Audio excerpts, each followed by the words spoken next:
자, 보겠습니다. 그 다음에 가상화라는 개념이 있어요. 가상화라는 건 뭐냐면 물리적으로 여러 개를 묶어놓고 하나의 컴퓨터처럼 쓰는 거. 서버나 이런 것들을 이용을 하는데 그런 것도 있지만 이제 뭐 다양한 방법으로 쓰기도 합니다. 여러분 클라우드 시스템을 하면 이제 이 가상화에 대해서 잘 알아야 되는 게 클라우드라는 거는 구글이 하나의 커다란 그 시스템을 하나 만들어 놓고 컴퓨터를 계속 확장해서 써요. 계속 붙이는 거죠. 아까 전에 봤던 것처럼 서버는 거기 선반처럼 생긴 거에다 계속 꽂으면 되잖아요. 꽂으면 그냥 그게 컴퓨터가 되는 거예요. 프로세서처럼. 작동은 하나의 이제 시스템에서 그거를 전체를 다 컨트롤하면서 작동을 하는 거고. 그러다 보니까 그거를 이제 가상화라고, 하드웨어적인 가상화라고 하는데, 즉 물리적으로 여러 개의 프로세서와 그런 것들을 하나처럼 이제 응용해서 쓰는 거를 가상화에 대한 개념인데요. 소프트웨어 같은 경우는 마찬가지예요. 여러분들 많이 쓰는 게 듀얼 운영체제 있죠. 여러분들 혹시 애플 그 노트북 갖고 있는 사람은 거기다 뭐를 쓸 수가 있어요? 윈도우즈랑 번갈아 가면서 쓰는 듀얼 운영체제라는 거 혹시 들어보셨죠? 그런 것처럼 쓰는 거예요. 그 다음에 우리가 이메일 같은 경우는 큰 서버에 내 공간을 1기가만 짜게서 내 것처럼 쓰는 거죠. 이런 것들을 그냥 가상화라고 부르는 겁니다. 어려운 말이 아니고요. 그런 게 이제 앞으로는 이제 점점점 클라우드 시스템이 도래하기 때문에 그런 게 더 이제 일상화될 것이다라는 얘기예요. 요거는 한번 보시면은 클라우드 컴퓨팅이라는 걸 어떻게 작동한다라는 게 나와 있는데 요걸 한번 나중에 한번 보세요. 요것도. 자, 클라우드 컴퓨팅을 우리가 말을 많이 하고 클라우드 컴퓨팅은 이제 개념이 어느 정도 이제 이해가 됐을 거예요. 가상처럼 멀리 구름이라는 공간 속에다가 뭔가를 갖다 놓고 데이터를 주고받고 한다라는 건데 그게 뭐냐? 여러 가지 이제 얘기들이 있습니다. 한번 보도록 할게요. 보시는 것처럼 클라우드 컴퓨팅이 있으면은 이 구름처럼 생겼죠, 구름. 거기다가 뭔가가 다 이루어져요. 그래서 거기에 서버도 들어가 있고 이메일도 들어가 있고 뭐 그 워드도 들어가 있고 뭐 다양하게 뭐가 많이 들어가 있는데 거기에 집에서 내가 컴퓨터, 데스크탑 컴퓨터랑 연결해서 쓰기도 하고 아니면은 스마트폰으로 연결해서 쓰기도 하고 뭐 노트북으로 연결해서 쓰기도 하고 쓰는데 내가 여기서 수정을 하면은 여기도 다 바뀌어 있어요. 여기서 갖다 쓰면 또 다 바뀌어 있고 즉 한 곳에서 몰아놓고 어느 기계 장치를 접속해서 쓰든지 간에 다 내가 수정한 게 원본이 다 수정해서 올라가 있어서 하나처럼 수정해서 쓰는 개념이죠. 그게 바로 클라우드 컴퓨팅입니다.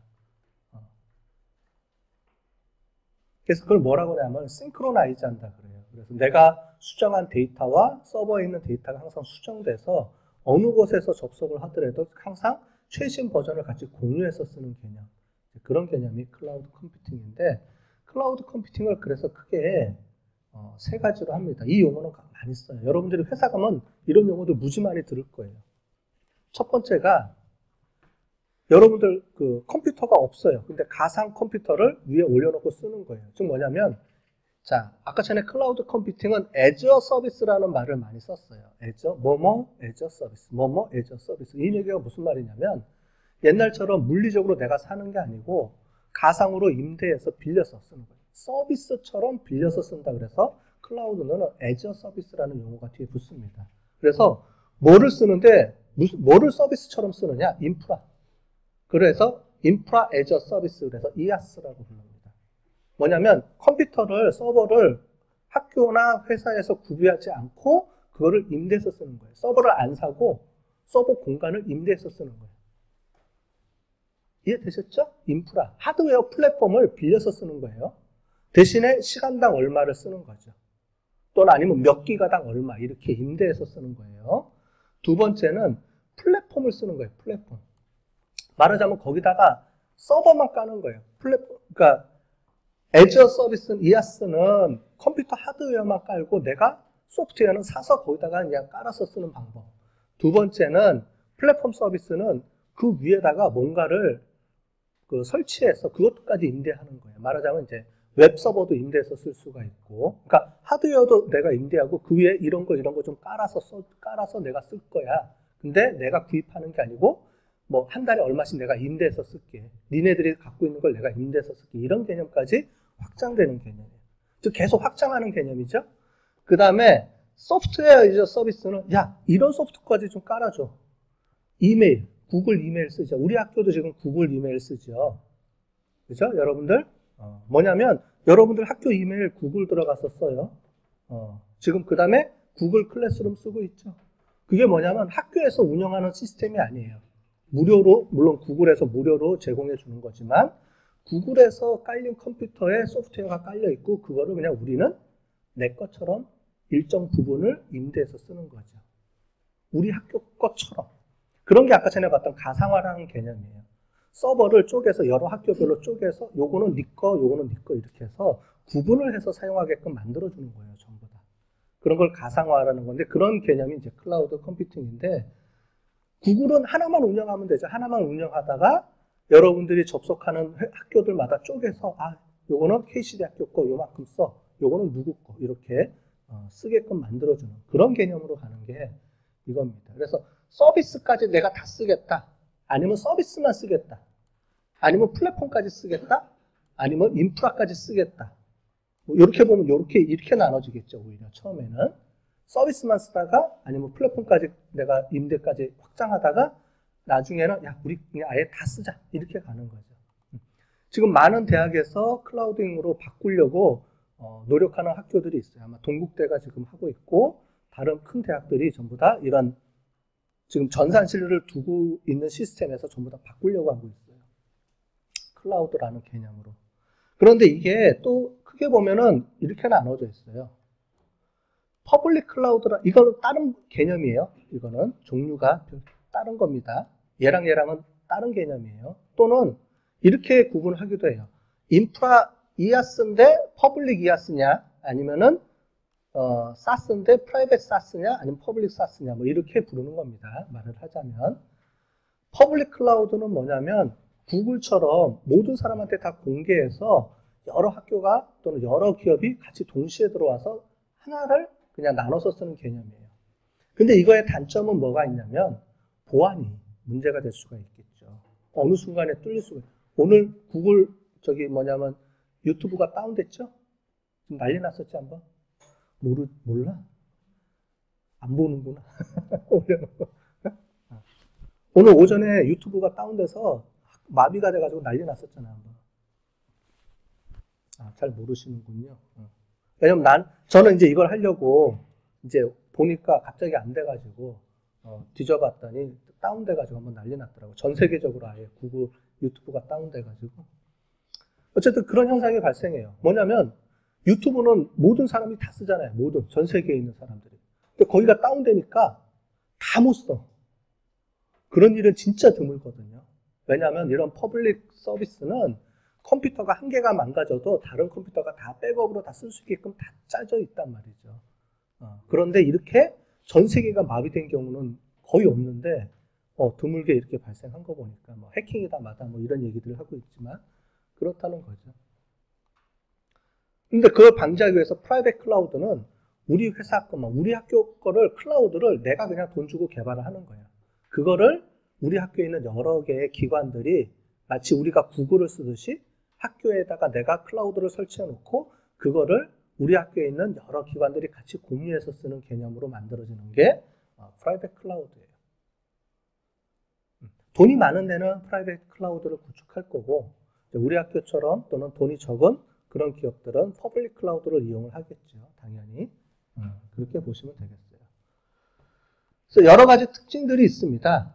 그래서 on demand self service 뭐냐면 내가 요청하는 것대로 내가 하는 거예요. 나 이거 나 골랐을 거야 이렇게 다 되는 거죠. on demand. 내가 on demand라는 말은 뭐죠? 내가 요청하는 그 순간에 내 마음대로 쓰는 클라우드는 이제 그런 시스템 기반이에요.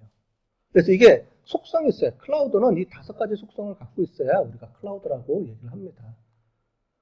두 번째, 네트워크 접근. 전 세계 어디서든지 접속할 수 있어야 되겠죠? 어떤 디바이스로도. 자, 그 다음에 신속한 서비스 제공. 당연히 신속하게 접속을 해야 되는 거죠. 그죠? 그 다음에 컴퓨팅 자원 공유. 당연히 풀링이라 그래서 만약에 내가 1기가를 쓰고 있다가 갑자기 2기가를 늘려야 돼요. 그럼 어떻게 돼요? 바로 버튼 한번 클릭하면 2기가로 확장성 이런 게 있어야 되겠죠.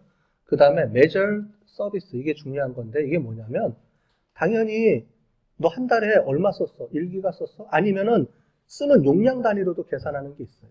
용량 단위로. 뭐냐면 네트워크를 1기가 즉 하드디스크 용량이 아니고 네트워크로 정보를 데이터를 얼마만큼 주고받았는지를 가지고 그걸 가지고 계산하는 방법도 있고 아니면 하루에 24시간 썼어? 하루에 24시간 썼어? 10시간만 썼어? 시간 단위로 하는 경우도 있고 하드웨어 1기가만 썼어? 아니면 500메가만 썼어? 이거 가지고도 계산할 수가 있어야 되고 그러니까 다양한 방법으로 사용자들이 원하는 거에 맞춰서 그걸 제공해 줄 수 있는 게 클라우드 서비스입니다. 그래서 클라우드 서비스라는 건 이제 임대 개념이라고 보시면 돼요. 뭐 그거는 한번 보시면 되고요. 요거는 전체적으로 다시 한번 그려놓은 겁니다. 그래서 여러 개 회사들이 좀 다양한 회사들이 이런 거를 구축하려고 지금 이제 움직이고 있어요. 그래서 온디맨드 서비스, 또 메저먼트 서비스, 메저드 서비스, 그다음에 그 속도, 그다음에 엘라스틱스, 그다음에 브로드 네트워크 서비스, 리소스 풀링 이런 건 한번 쭉 아까 전에 설명했으니까 한번 읽어보시면 되겠고요. 이런 클라우드 서비스가 왜 중요하냐면 모든 시스템 기반에 클라우드라는 게 백업으로 작업을 하는 거예요. 빅데이터, 당연히 빅데이터가 움직이려면은 모든 데이터를 연결해주고 하는 데이터를 저장하고 이런 것들이 다 당연히 클라우드랑 연결이 되겠죠. 그 다음에 SNS도 마찬가지고 그 다음에 모바일도 마찬가지고 IoT, 사물 인터넷 이것들이 서로 이렇게 작용을 하지만 결국은 중간에 클라우드라는 서비스를 통해서 그런 것들이 서로 다 연결이 돼서 같이 움직인다는 거예요. 즉, 이 4가지 구성, 이 5가지 구성 요소들이 앞으로 미래 사회에서의 기술 변화를 주도할 큰 5가지 특징들이에요. 그래서 그런 것들이 같이 연결돼서 움직이는 사회가 유비쿼터스 사회, 지금 제4차 혁명 사회, 다양한 용어로 불리고 있지만 결국 이 개념이에요. 이런 거예요. 여기 보면 이제 융합 플랫폼 뭐 이런 개념이 나오죠. 다 융합돼서 연결된다는 얘기입니다. 그렇게 보시면 되고 이거는 각각에 따라서 나오는 거니까 한번 보시면 되고요. 그래서 SM 엔터테인먼트 같은 경우는 이제 그 음악 서비스를 이런 그 아마존 웹 서비스 AWS라는 게 아마존에서 운영하는 그거예요. 클라우드 서비스예요. 그걸 이용해서 이렇게 서비스 제공한다라고 이렇게 올라와 있는 게 있어서 제가 이제 그 사례로 한번 보여드리는 겁니다. 그 다음에 플랫폼 제공 서비스 업체들 이렇게 되게 많죠.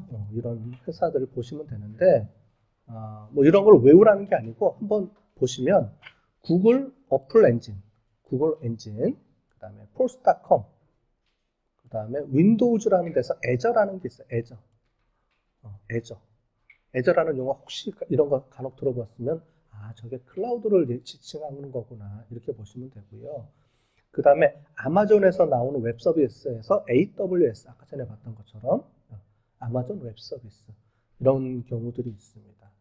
이런 회사들 오라클도 있고요. 당연히 이런 회사들이 이제 우리가 알고 있는 큰 정보 처리 회사들이 전부 다 클라우드 쪽으로 이제 다 움직임을 갖고 있어 왔어요. 한 10년 전부터 해서 계속 움직이고 있습니다. 그렇게 보시면 되고요.